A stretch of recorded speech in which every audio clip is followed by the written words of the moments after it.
Style বাজার Kolkata football লিগে 64 নম্বর ম্যাচে মুখোমুখি কালীঘাট এমএস এবং বামনী পাঠাচক্র সরাসরি নৈহাটি বঙ্কিমাঞ্জলি স্টেডিয়াম থেকে সম্প্রচার নম্বর 10 স্পোর্টস এ আজকের ম্যাচের হাইলাইটস এর দিকে নজর রাখবো আমরা।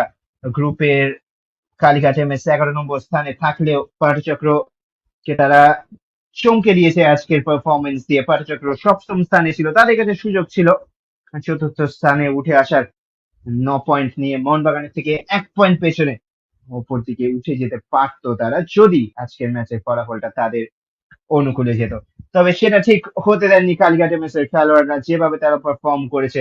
শুরুতে কিন্তু আক্রমণে আসছিল পাঠচক্র, তবে তারপরে 6 মিনিটের মাথায় সাকিরুলের শটের থেকে রিবাউন্ডে গোল করে যান শুভনীল ঘোষ, এবং তারপর পরই 10 মিনিটের মধ্যে সাদ্দাম হোসেনকে লাল কার্ড দেখতে হয়। 10 জনে ডাউন হয়ে যায় পাঠচক্র।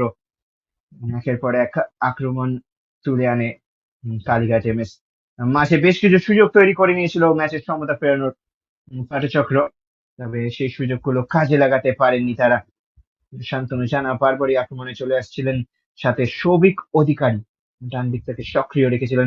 এই সুযোগটা থেকে 1-1 হয়ে গেল, কিন্তু ম্যাচের স্টোরিটা একটু অন্যরকম হতে পারত। তবে কম্বিনেশন প্লে বারবারই আমরা দেখেছি সাকিরুল, সৌগত এবং অর্ঘ সরকারের মধ্যে, এবং সেরকম একটা কম্বিনেশন প্লে থেকেই দ্বিতীয় গোল চলে আসে কালীঘাট এমএস এর। অর্ঘ সরকারের প্রথম গোল আজকের ম্যাচের। 2-0 গোলে এগিয়ে দ্বিতীয়ার্ধ শুরু করে কালীঘাট এমএস।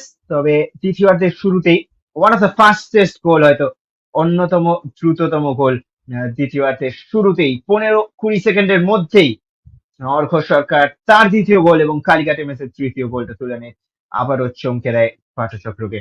তারা চেষ্টা করেছিল ম্যাচে ফিরে আসার, সৌরভ দাসের প্রয়াসটা সেভ করে দেন রঞ্জন সোরেন, তবে তারপরে অনবদ্য কাউন্টারে অসাধারণ ফিনিশ করে অর্ঘ সরকার তার হ্যাটট্রিকটা কমপ্লিট করেন, এবং সাথে চতুর্থ গোল কালীঘাট এমএস এর।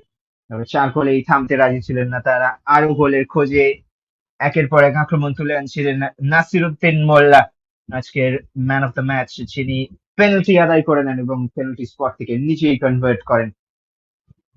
শেষের দিকে বেশ কিছু পরিবর্তন করে নেয় কালীঘাট এমএস, বেঞ্চকে টেস্ট করার চেষ্টা। এখানে ডিফিকাল্ট অ্যাঙ্গেল থেকে নিজের তৃতীয় গোল, জোড়া গোল করে নাসিরুদ্দিন মোল্লা 6-0 গোলে এগিয়ে দেন কালীঘাট এমএস কে। অবশ্যই দেখে মনে হচ্ছিল আজকে গোলের মুখ খুলতে সক্ষম হবেন না পাঠচক্র, তবে তারপরে এই মুহূর্তটা যেখানে কালীঘাট এমএস কেও 10 জনে ডাউন হয়ে যেতে হয়, হ্যান্ডবলের জন্য রঞ্জন সোরেনকেও রেড কার্ড দেখতে হয়। তবে 8 মিনিট মতো খেলা বাকি ছিল, সেখান থেকে পাঠচক্র গোলের ব্যবধান কমানোর চেষ্টা করেছিল। গোলে অবশ্য বিপ্রদীপ মন্ডলকে আমরা দেখতে পাই, কারণ 5টা সাবস্টিটিউশনই ব্যবহার করে ফেলেছিলেন সমর দেব, সেক্ষেত্রে আউটফিল্ড প্লেয়ারকে গোলে থাকতে। চপার মিথের গোলটা আমরা দেখলাম ঠিক এই মুহূর্তটার আগেই। খুব একটা খুশি হবেন না তারা, তবে একটা কনসোলেশন গোল বললেই চলে। চপার মিথেই স্কোর চার্টে উপরের দিকে উঠে চলেছেন আবারও।